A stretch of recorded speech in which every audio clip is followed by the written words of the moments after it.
حسبي ربي جل الله ما في قلبي غير الله نور محمد صلى الله لا إله إلا الله.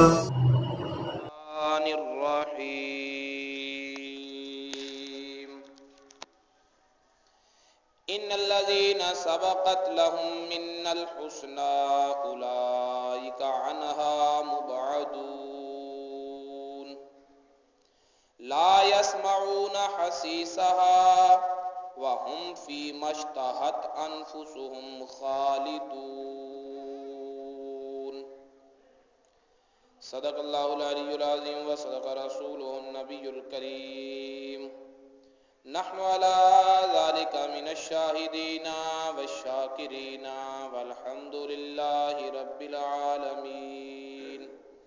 إن الله وملائكته يصلون على النبي يا أيها الذين آمنوا صلوا عليه وسلموا تسليما. الصلاة والسلام عليك يا سيدي يا رسول الله وعلى آلك وأصحابك يا حبيب الله. الصلاة والسلام عليك يا سيدي يا رسول الله وعلى آلك وأصحابك يا رحمة للعالمين. اللهم صل وسلم وبارك على سيدنا ومولانا محمد كريم الآباء والأمهات وعلى آله وأصحابه وأولياء أمته وعلماء ملته وأمته أجمعين عدد كرمك يا كريم يا كريم يا كريم يا كريم. مرد کامل صاحب عرفان عثمان غنی. مرد کامل صاحب عرفان عثمان غنی ہیں جہان عشق کے سلطان عثمان غنی. ہیں جہان عشق کے سلطان عثمان غنی. تابش انوار حق اور پے کرے صبر و رضا. تابش انوار حق اور پے کرے صبر و رضا. سرور کونین کی برہان عثمان غنی. سرور کونین کی برہان عثمان غنی ہیں جہان عشق کے سلطان عثمان غنی. واقف رمز حقیقت مہر میں اسرار دین. واقف رمز حقیقت مہر میں اسرار دین. مذہب و ایمان کی ہیں جان عثمان غنی. مذہب و ایمان کی ہیں جان عثمان غنی. ہیں جہان عشق کے سلطان عثمان غنی. نازش محبوب خالق فخر اصحاب رسول. نازش محبوب خالق فخر اصحاب رسول. زینت دی کاتب قرآن عثمان غنی. زینت دی کاتب قرآن عثمان غنی. ہیں جہان عشق کے سلطان عثمان غنی. کان الفت شوکت اسلام تصویر حیا، کان الفت شوکت اسلام تصویر حیا، گوہر دین صاحب ایقان عثمان غنی، گوہر دین صاحب ایقان عثمان غنی، ہیں جہان عشق کے سلطان عثمان غنی، کوئی مانے یا نہ مانے تیری ہی جاگیر ہے، کوئی مانے یا نہ مانے تیری ہی جاگیر ہے، قصر جنت گلشن رضوان عثمان غنی، قصر جنت گلشن رضوان عثمان غنی، ہیں جہان عشق کے سلطان عثمان غنی، میں خزاں سے اس لیے ڈرتا نہیں ہوں مونسا، میں خزاں سے اس لیے ڈرتا نہیں ہوں مونسا، تم میرے گلشن کے ہو نگران عثمان غنی، تم میرے گلشن کے ہو نگران عثمان غنی، ہیں جہان عشق کے سلطان عثمان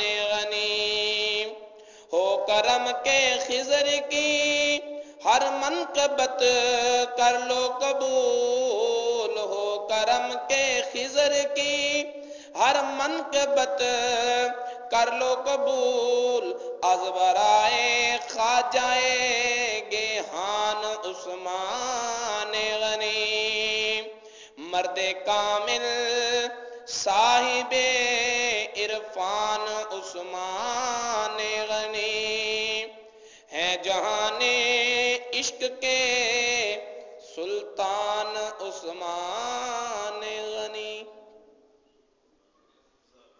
اللہ تعالیٰ کی حمد و ثنا کے بعد اللہ تعالیٰ کے پیارے حبیب خدا تاجدار بطوحہ قبلہ کونین سرکار دو عالم نور مجسم حبیب کبریا محمد مصطفیٰ صلی اللہ تعالی علیہ وآلہ وسلم کی پاک بارگاہ بے کس پناہ میں ہدیہ درود و سلام پیش کرنے کے بعد، حاضرین محترم، آج 21 ذی الحج شریف کا دن ہے، اور یہ دن حضرت عثمان غنی رضی اللہ تعالی عنہ کی شہادت کے دن ہیں۔ حضرت عثمان غنی رضی اللہ تعالی عنہ کی شہادت کے سلسلہ میں 3 اقوال کتب سیر میں مذکور ہیں۔ پہلا قول یہ ہے کہ ایام تشریق میں حضرت عثمان غنی رضی اللہ تعالیٰ عنہ کی شہادت واقع ہوئی، اور دوسرا قول یہ ہے کہ 18 ذی الحج کو حضرت عثمان غنی رضی اللہ تعالیٰ عنہ کی شہادت واقع ہوئی، اور تیسرا قول یہ ہے کہ 24 ذی الحج کو حضرت عثمان غنی رضی اللہ تعالیٰ عنہ کی شہادت واقع ہوئی۔ تو ان اقوال کی روشنی میں آج کا جمعۃ المبارک چونکہ ان دنوں میں ہے جن دنوں میں حضرت عثمان غنی رضی اللہ تعالیٰ عنہ کی شہادت واقع ہوئی تھی، سو آج کا جمعہ، آج کا خطبہ حضرت عثمان غنی رضی اللہ تعالی عنہ آپ کی بارگاہ میں عقیدت اور محبت بھرا نذرانہ پیش کیا جاتا ہے۔ تذکرہ حضرت عثمان غنی رضی اللہ تعالی عنہ کے لیے میں نے آیت کریمہ سورہ الانبیاء کی 101 اور 102 ان دو آیات کی تلاوت کی۔ اللہ رب العزت ارشاد فرماتا ہے ان الذین سبقت لہم منا الحسنی، بے شک وہ لوگ جن کے لیے ہمارا بھلائی کا وعدہ ہو چکا، جن کے نصیبے میں، جن کی قسمت کے فیصلے میں ہم نے بھلائی لکھ دی ہے، اولئک عنہا مبعدون، تو جن کے لیے بھلائی مقدر کر دی گئی وہ دوزخ سے دور رکھے جائیں گے، وہ دوزخ سے دور کر دیے گئے ہیں۔ دوزخ کے قریب جانا، دوزخ میں داخل ہونا، یہ تو بعد کی بات ہے۔ لا یسمعون حسیسها، دوزخ کی بھڑکنے کی آواز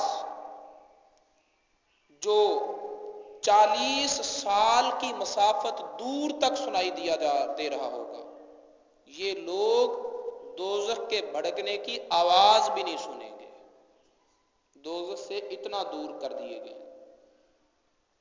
بلکہ وَهُمْ فِي مَا اشْتَهَتْ أَنفُسُهُمْ خَالِدُونَ، بلکہ وہ ہمیشہ ہمیشہ اس جنت میں رہیں گے جہاں من مانی خواہشوں کو پا رہے ہوں گے۔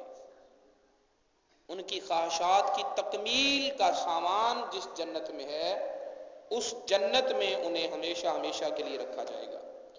لا يحزنهم الفزع الاکبر، سب سے بڑی گھبراہٹ بھی انہیں غمگین نہیں کرے گی۔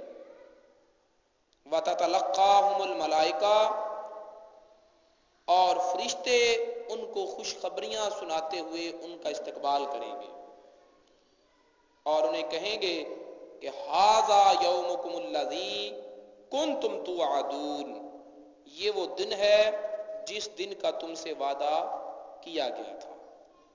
تو وہ لوگ جن کے لیے اللہ نے بھلائی لکھ دی، وہ لوگ جن کو اللہ نے دوزخ سے دور رکھا، وہ لوگ جن کے لیے جنتیں ہیں، جو من مانتی خواہشوں میں ہمیشہ ہمیشہ رہیں گے، وہ لوگ جن کو بہت بڑی گھبراہٹ بھی غمگین نہ کر پائے گی، وہ لوگ جن کو خوشخبریاں سنانے کے لیے فرشتے، جنت کے فرشتے استقبال دیں گے اور کہیں گے کہ یہ وہ دن ہے جس دن کا تم سے وعدہ کیا گیا تھا، ان لوگوں میں حضرت عثمان غنی رضی اللہ تعالیٰ عنہ کا نام چمکتا ہوا نظر آتا ہے۔ 34 سال کی عمر تھی جب حضرت ابو بکر صدیق رضی اللہ تعالیٰ عنہ نے عثمان غنی رضی اللہ تعالیٰ عنہ کے حسن جمال کو ایک خیر خواہانہ نظر سے دیکھا۔ حضرت عثمان غنی جو عفان بن ابو العاص کے بیٹے تھے، جن کی ماں کا نام اروا بنت قریظ تھا، ناز و نعم میں پلے تھے، مال و دولت کی فراوانی تھی، حسن و جمال کے بادشاہ تھے اور پورے ملک عرب میں شہزادوں کی طرح زندگی گزار رہے تھے۔ کبھی پھول کی پتی بھی کسی نے حضرت عثمان غنی کو نہیں ماری تھی۔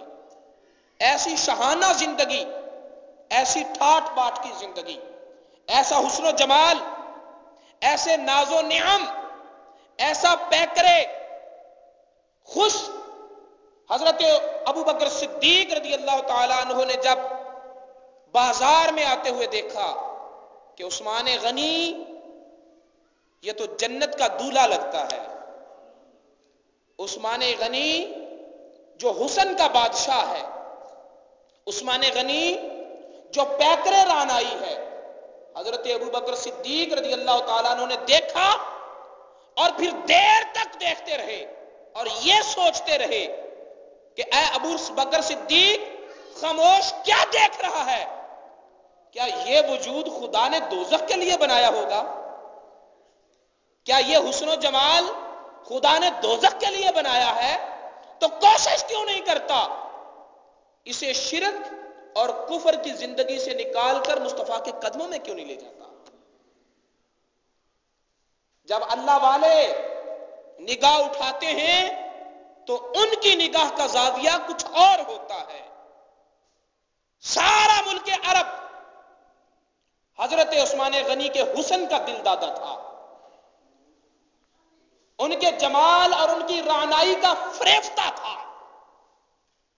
ان کے حسن و جمال کے سامنے نگاہیں کھلی کی کھلی رہ جاتی تھی اور ہوش اڑے کے اڑے رہ جاتے تھے۔ لیکن ابو بکر صدیق رضی اللہ تعالیٰ عنہ نے انہیں دیکھ کر فوراً یہ سوچا کہ یہ اتنا پیکرے حسن و رعنائی اور دوزخ میں جائے؟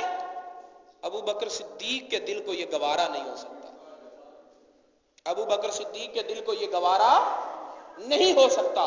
اللہ والوں کی نگاہ کا زاویہ مختلف ہوتا ہے۔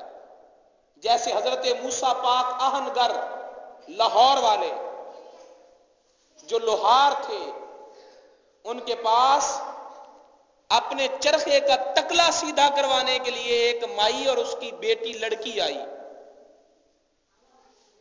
کہ یہ ہمارا جو تکلا ہے اسے سیدھا کر دو۔ قرآن پاک لے کے نیچے نہ بیٹھو بھائی،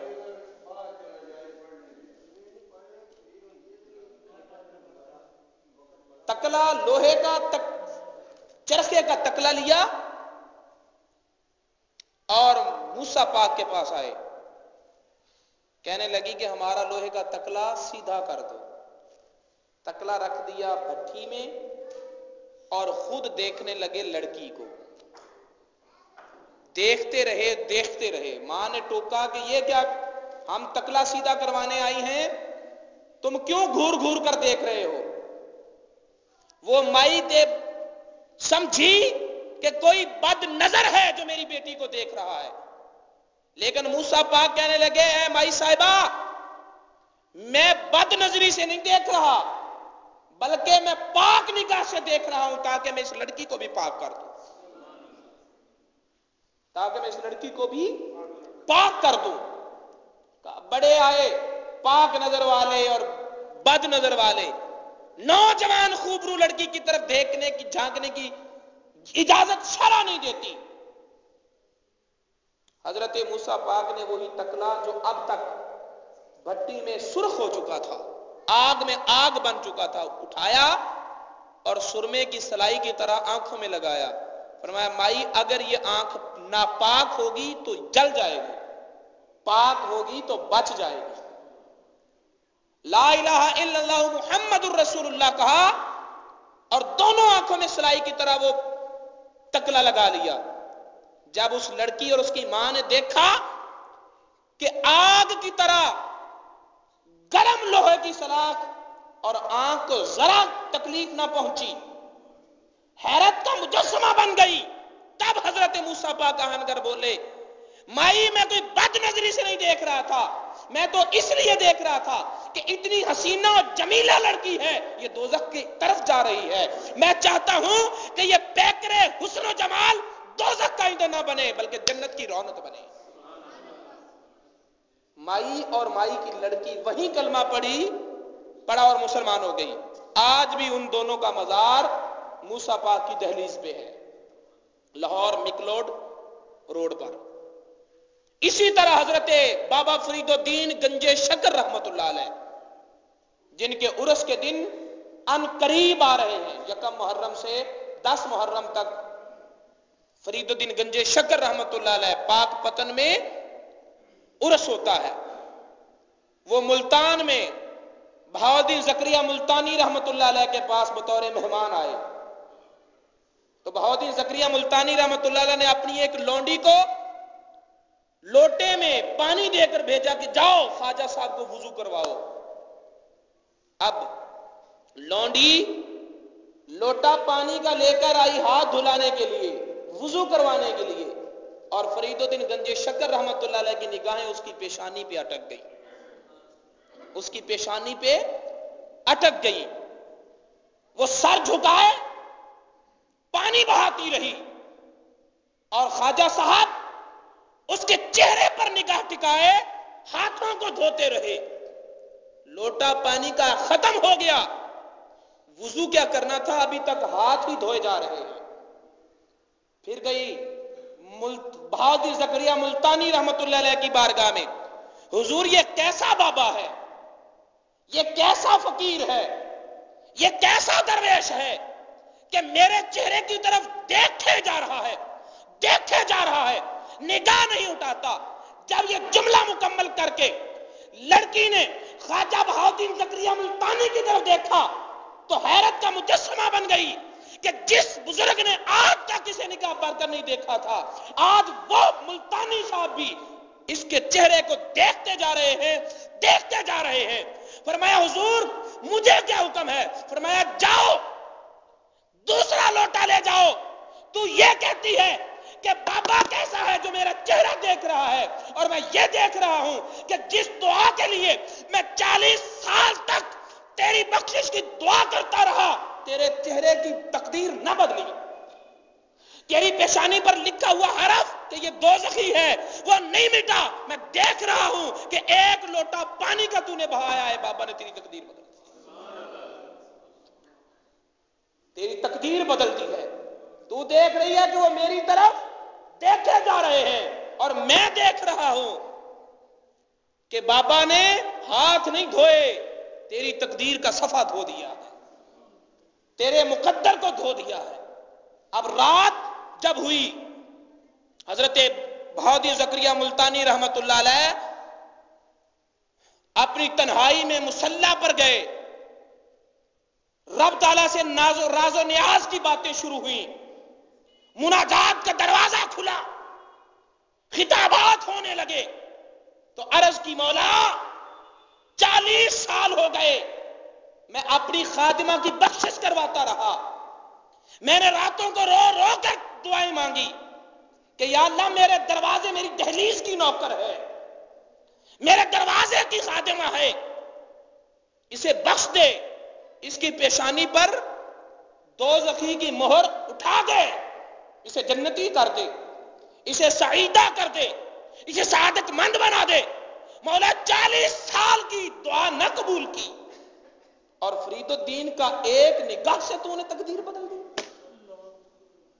فرید کی ایک نگاہ سے تقدیر بدل دی۔ تو ہاتف غیب سے آواز آئی، اے بہادر زکریا ملتانی، 40 سال تک فرید ہمیں مناتا رہا، وہی کام کرتا جس کام میں ہم راضی ہوتے، وہ کرتا جو ہم چاہتے، 40 سال تک اس نے ہمیں منایا، اور اب جو فرید کہتا ہے ہم وہی کرتے ہیں۔ اب ہم فرید کو راضی کر رہے ہیں کہ میرا بندہ فرید راضی ہو جائے۔ کسی شاعر نے اچھا کہا کہ میرے پاک پتندے خواجانو، مل کر پڑھ لیں، میرے پاک پتندے بابانو، ہر دور سلام کردائے، میرے پاک پتندے، میرے پاک پتندے خواجانو، ہر دور سلام کردائے، ایتھے خسر و نظام جیا مرشد بن نوکر پانی بھردائے، میرے پاک پتندے۔ ایک نگاہ اٹھائی اور دوزخی کو جنتی کر دیا۔ پتہ چلا کہ اللہ والے بھی دیکھتے ہیں، لیکن اللہ والوں کی نگاہ کا زاویہ دنیا داروں کی نگاہ کے زاویے سے مختلف ہوتا ہے۔ حضرت عثمان غنی کے حسن و جمال کو پورا عرب دیکھتا تھا اور دیکھتا ہی رہ جاتا تھا، بلکہ حضرت عثمان غنی کے حسن و جمال کا تذکرہ محبوب خدا نے بھی کیا، محبوب خدا نے بھی تذکرہ کیا۔ سوال یہ کیا گیا کہ یا رسول اللہ صلی اللہ تعالی وسلم، کیا جنت میں بجلی چمکے گی؟ سوال کیا تھا؟ کیا بجلی، یہ جو آسمانوں پہ بجلی چمکتی ہے، برق، یا رسول اللہ کیا جنت میں یہ بجلی چمکے گی؟ تو نبی پاک صلی اللہ تعالی وسلم نے فرمایا ہاں، جنت میں بجلی چمکے گی، جنت میں بجلی چمکے گی۔ پھر فرمایا کب چمکے گی یہ بھی سن لو، بتا دیتا ہوں کہ جب حضرت عثمان غنی رضی اللہ تعالی عنہ جنت میں داخل ہوں گے تو عثمان غنی کے چہروں سے نکلنے والی شعاعوں سے جنت کا ماحول یوں چمکے گا جیسے دنیا پر آسمان کی بجلی چمکتی ہے۔ یہ حسن و جمال عثمان غنی ہے۔ حضرت سہل بن سعد رضی اللہ تعالی عنہ اس حدیث کے راوی ہیں، اور حاکم مستدرک للحاکم میں یہ حدیث مروی ہے، اور حاکم نے اس حدیث کو ذکر کرنے کے بعد کہا کہ ھذا حدیث صحیح، یہ بخاری اور مسلم کی شرط پر صحیح حدیث ہے، بخاری اور مسلم کی شرط پر صحیح حدیث ہے۔ نبی پاک صلی اللہ علیہ وسلم نے قسم اٹھا کر کہا تھا کہ والذی نفسی بیدہ، قسم اس ذات کی جس کے دست قدرت میں میری جان ہے، ان عثمان لیتحول، جب عثمان غنی جنت میں داخل ہوں گے، فتبرق لہ الجنہ، تو جنت عثمان غنی کے چہرے کے حسن پر چمکنے لگ جائے گی، بجلی کی طرح لشک مارے گی جنت جب حضرت عثمان غنی جنت میں داخل ہوں گے۔ تو یہ حسن جمال عثمان غنی تھا۔ ابو بکر صدیق نے دیکھا اور دل میں سوچا کہ ابو بکر، یہ حسن کا مجسمہ دوزخ میں چلا جائے، چلو کوشش کریں۔ حضرت عثمان غنی رضی اللہ تعالیٰ عنہ سے ملاقات کی، اے عثمان، تو بڑا حسین ہے، عقل مند ہے، ناز و نعم میں پلا ہوا ہے، لیکن تو میرا محبوب نہیں ڈٹھا، تو میرا محبوب نہیں ڈٹھا، جنوں ویکھ کے چن شرماوے تے بجلی ڈردی چمک نہ مارے کہ بے ادبی ہو جاوے، جے او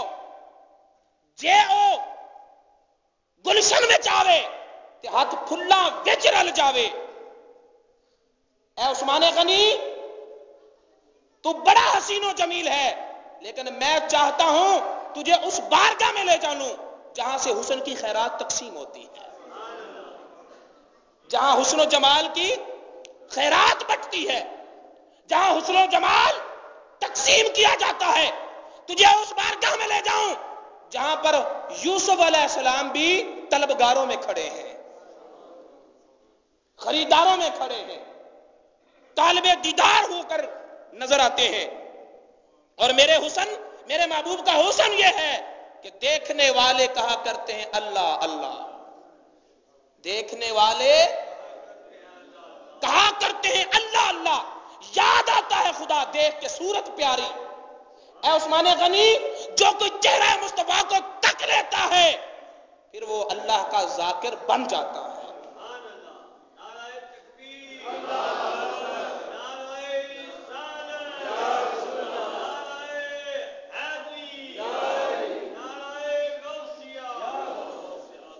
اعلیٰ حضرت نے بھی حسن مصطفیٰ کا نقشہ کھینچا تھا، کہتے وہ کمال حسن حضور ہے، وہ کمال حسن حضور ہے کہ گمان نقص جہاں نہیں، یہی پھول خار سے دور ہے، وہ شمع ہے جس کا دھواں نہیں، وہ کمال حسن،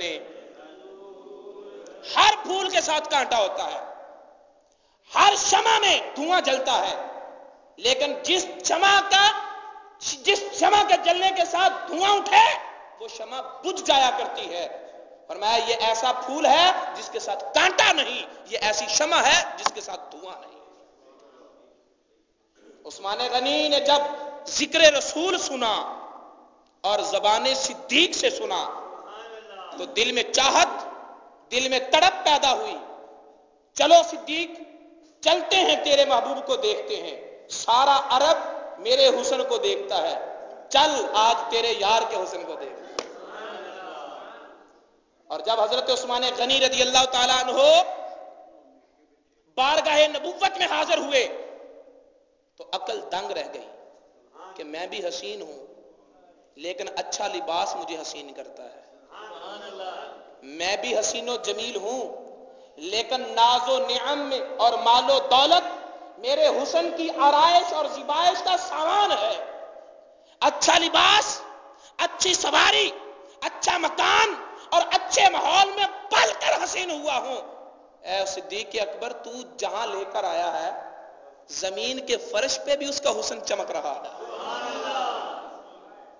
خاکی فرش پہ بھی اس کا حسن چمک رہا ہے، اور دیکھ کر بے ساختہ کہہ اٹھے ہوں گے کہ دنیا تے آیا کوئی تیری نامثال دا، میں لب کے لے آواں کتھوں سونا تیرے نال دا، دنیا تے آیا کوئی تیری نام۔ حضرت عثمان غنی رضی اللہ تعالیٰ عنہ نے چہرہ مصطفیٰ دیکھا، کلمہ توحید و رسالت پڑھا اور کفر کی دنیا کو خیر آباد کہہ کر اسلام کی دنیا میں آ گئے، کفر کی تاریکیوں سے نکلے، اسلام کی روشنی میں آ گئے۔ اس وقت حضرت عثمان غنی کے پاس 40,000 دینار تھے، 40,000 دینار جو سونے کا سکہ ہوتا ہے، اور آج کی قیمت بھی لگائیں تو کروڑوں روپے بنتی ہے۔ حضرت عثمان غنی نے چہرہ مصطفیٰ پر جب پہلی نظر ڈالی تو 40,000 دینار رخ مصطفیٰ پر قربان کر دیا۔ یہ نذرانہ پیش کیا، یہ نذرانہ پیش کیا۔ آج لوگ ٹکے ٹکے کے ملا حضرات 2 کتابیاں پڑھے ہوئے عثمان غنی پر باتیں کرتے ہیں کہ انہوں نے بیت المال کو خالی کر دیا، اقربا عزیز و اقارب پر بیت المال کا مال خرچ کیا۔ انہیں ہوش کے ناخن لے کر یہ دیکھنا چاہیے کہ بیت المال تو کل آئے گا حضرت عثمان غنی کے ہاتھوں میں۔ عثمان غنی کو خدا نے اتنا دیا تھا کہ انہیں بیت المال سے تنخواہ لینے کی بھی ضرورت نہیں تھی۔ حضرت ابو بکر صدیق جو امیر المتقین ہیں، امیر المتقین ہیں، سید الزاہدین ہیں، ساری زندگی جتنا بیت المال سے تنخواہ لی، جتنی تنخواہ لی، اپنے بیٹے کو وصیت کر گئے کہ بیٹا جب سے میں منصب خلافت پر آیا ہوں تب سے لے کر آج تک بیت المال سے میں نے جتنی تنخواہ لی ہے اس کا حساب کرنا، اور جو میری جائیداد ہے اسے فروخت کر کر بیت المال کو واپس کر دینا۔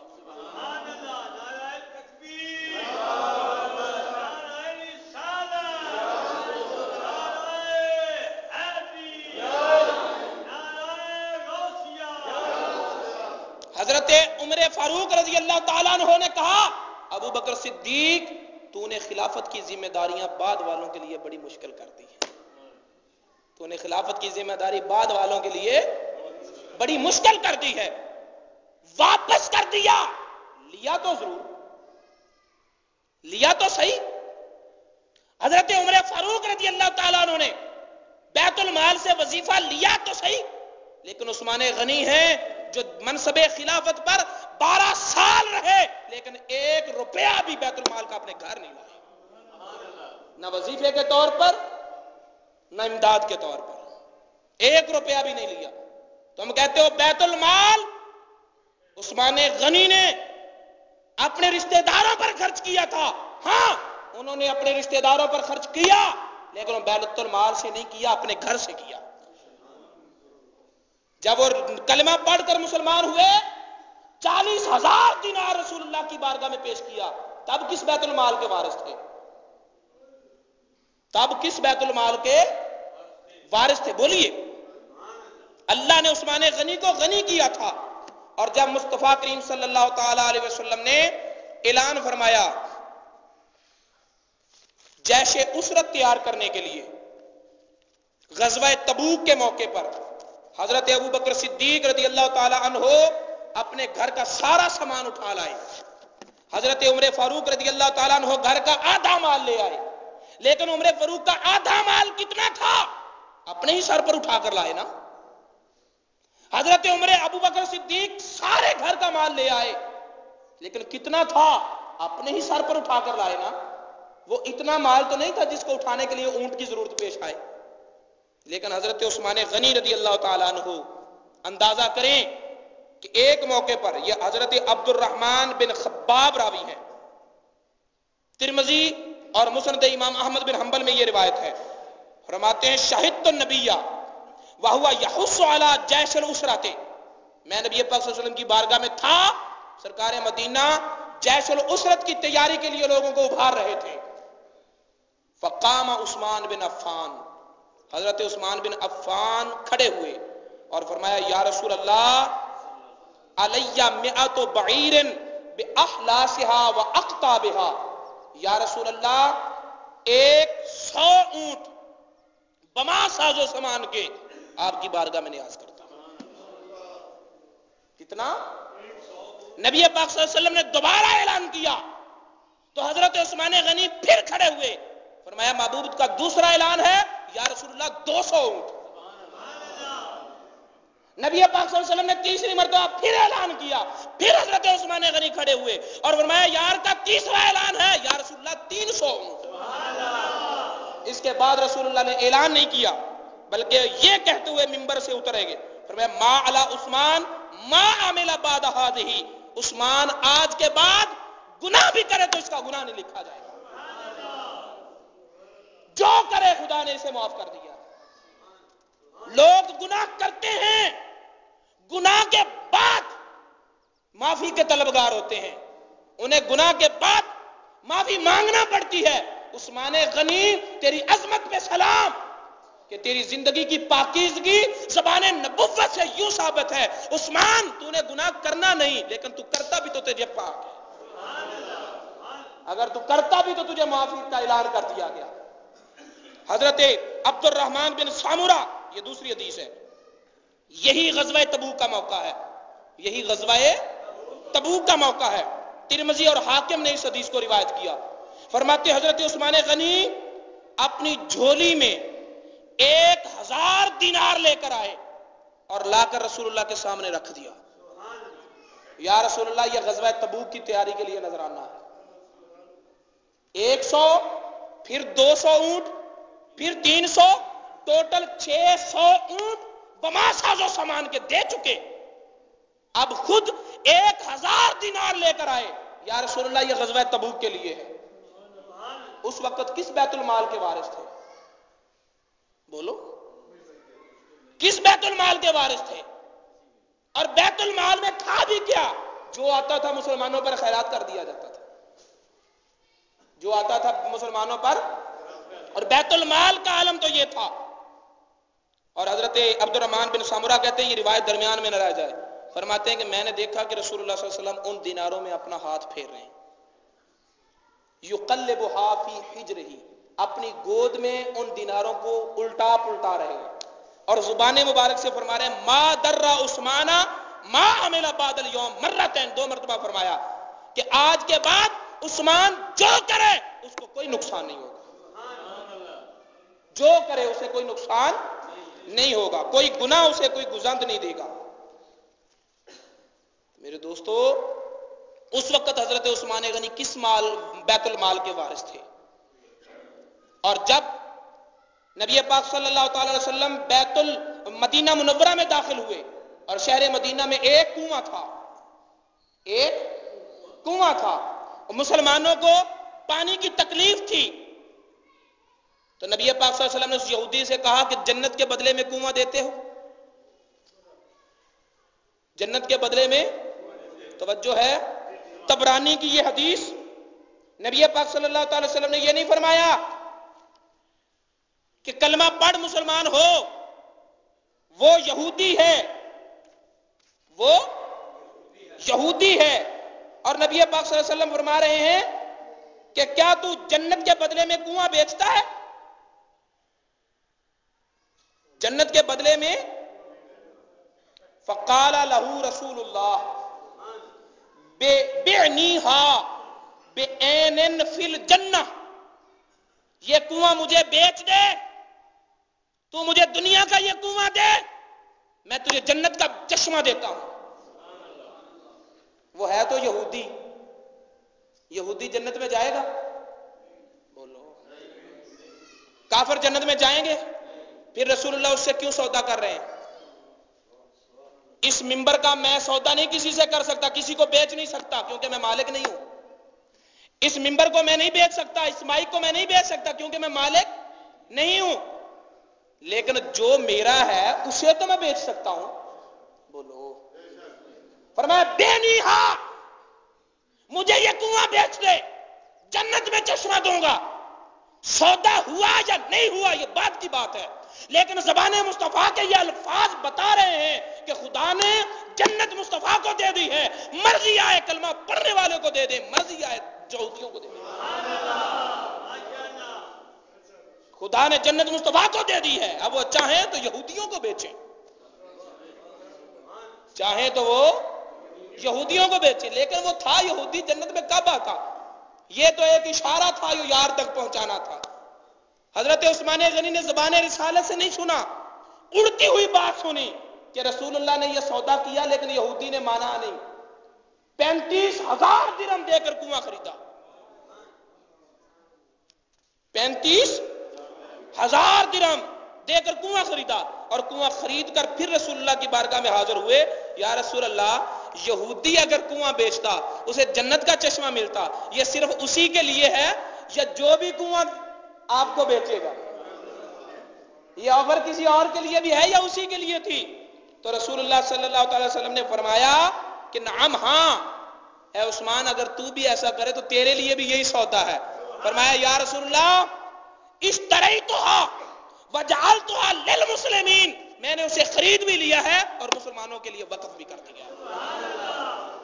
اس وقت عثمان غنی کس بیت المال کے وارث تھے؟ مسجد نبوی کی توسیع کے لیے، اور جو زکوٰۃ کے بھیڑ بکریاں وصول ہوتے تھے ان کو ٹھہرانے کے لیے کوئی جگہ نہیں تھی، تو حضرت نبی پاک صلی اللہ تعالی علیہ وسلم نے اعلان کیا کہ جگہ چاہیے، جو جنت جگہ لے کر دے گا اسے جنت میں جگہ ملے گی۔ تو حضرت عثمان غنی نے جگہ لی اور لے کر رسول اللہ کی بارگاہ میں دی، رسول اللہ کی بارگاہ میں پیش کی اور قیمت منہ بولی دی، اور وہی جگہ جو کل رسول اللہ صلی اللہ علیہ وسلم نے جنت کے بدلے میں عثمان سے خریدی تھی، وہی جگہ حضرت نبی پاک صلی اللہ علیہ وسلم نے جنت البقیع بنا دی۔ حضرت فاطمہ الزہرا کا مزار وہی ہے، حضرت امام حسن کا مزار وہی ہے۔ اہل بیت کی محبت میں صحابہ کرام کی طرف انگلیاں اٹھانے والے سوچیں کہ اہل بیت کے مزارات وہی ہیں جس جگہ کو نبی پاک صلی اللہ علیہ وسلم نے عثمان سے خریدا تھا۔ اسی بات کا لحاظ کر لیا جائے، اس وقت عثمان غنی کس بیت المال کے وارث تھے؟ اور حضرت ابوبکر صدیق رضی اللہ تعالی عنہ آپ کے زمانے میں، حضرت عثمان غنی رضی اللہ تعالی عنہ نہ حضرت ابوبکر صدیق کے زمانہ خلافت میں قحط سالی ہو گئی، قحط پڑ گیا، لوگ بھوکے مرنے لگے۔ حضرت ابوبکر صدیق کی بارگاہ میں حاضر ہوئے، اے خلیفۃ الرسول اللہ، امیر المومنین، بھوک ہے، قحط ہے۔ تو حضرت ابوبکر صدیق رضی اللہ تعالیٰ نے فرمایا کہ گھروں کو لوٹ جاؤ، میرا دل کہتا ہے کہ شام تک خدا تمہارے رزق کا سامان پیدا کرے۔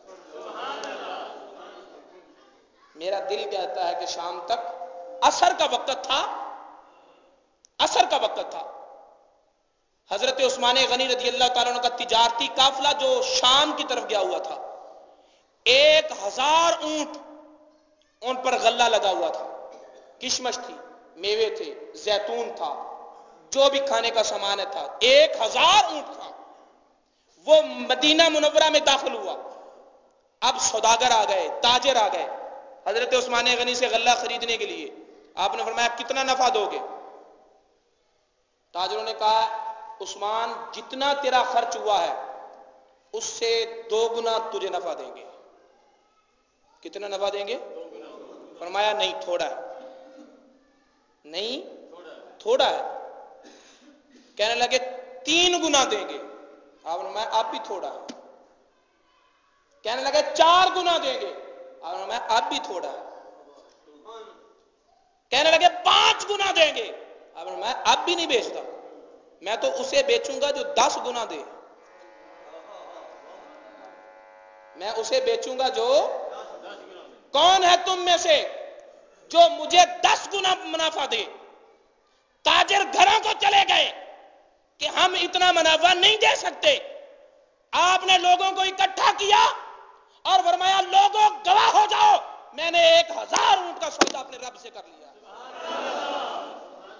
میں نے 1000 اونٹ کا سودا اپنے بیت المال. تو یہ تھا کہ لوگ بھوکے مر رہے تھے، امیر المومنین کی بارگاہ میں 1 سالی کی التجا لے کر آئے تھے، اور یہ تو خزانہ عثمان غنی کا تھا کہ بھوکے لوگوں کو کھانا کھلا رہے تھے. 1000 اونٹ بما ساز و سامان کے، بما غلہ کے، اللہ کی بارگاہ میں صدقہ خیرات کر دیا. اس وقت بیت المال کے وارث کب تھے؟ حضرت عثمان غنی نے ہاں رشتہ داروں پر مال لٹایا، رشتہ داروں کے علاوہ بھی لٹایا، لیکن اس کو الزام نہ بناؤ. بیت المال سے ہٹ کر مصطفیٰ کریم صلی اللہ علیہ وسلم کے صدقے میں عثمان غنی کو رب تعالیٰ نے غنی بنایا تھا. جب کلمہ پڑھا تو 40,000 دینار رسول اللہ کی بارگاہ میں نیاز پیش کیے. اس وقت بیت المال کے کب وارث تھے؟ اگر عثمان غنی کی زندگی کو پڑھو تو پتہ چل جائے گا کہ عثمان غنی بیت المال کے محتاج ہی نہیں تھے، بلکہ جب بھی مسلمانوں پر آفت ٹوٹتی تھی تو بیت المال عثمان غنی کے مال کا محتاج ہوتا تھا. ہر جمعے کو ایک غلام آزاد کرتے تھے، ہر 7 دن کے بعد ایک غلام آزاد کرتے تھے، ایک انسان کو خرید کر آزاد کرتے تھے حضرت عثمان غنی. تو حضرت عثمان غنی نے قبول اسلام کیا. جب اسلام قبول کر کے اپنے گھر گئے تو اب جب گھر میں داخل ہوئے تو چہرے کی رونق بدلی ہوئی تھی، حسن کا وقار بدلا ہوا تھا، آب و تاب میں تبدیلی تھی، چہرے پر مسکراہٹ تھی، عشق مصطفیٰ کی خوشبو حضرت عثمان غنی رضی اللہ تعالی عنہ سے پھوٹ رہی تھی. گھر والوں نے پوچھا عثمان کیا بات ہے، آج بدلے بدلے نظر آ رہے ہو؟ تو انہوں نے یہی جواب دیا ہوگا، میرا وجدان کہتا ہے کہ انہوں نے یہی جواب دیا ہوگا کہ اساں ویکھے سجنا دے گلیاں محلے، اساں ویکھے سجنا دے گلیاں محلے، اساں ویکھے سجنا گلیاں محلے، کتب غوث بیٹھے سی راواں نو ملے، کتب غوث بیٹھے سی راواں نو ملے، تے قدسی بھی جھک جھک کے تک دے سی تھلے، قدسی بھی جھک جھک کے تک دے سی تھلے، بڑی شان ویکھیے بھئی بلے بلے، اساں ویکھے سجنا،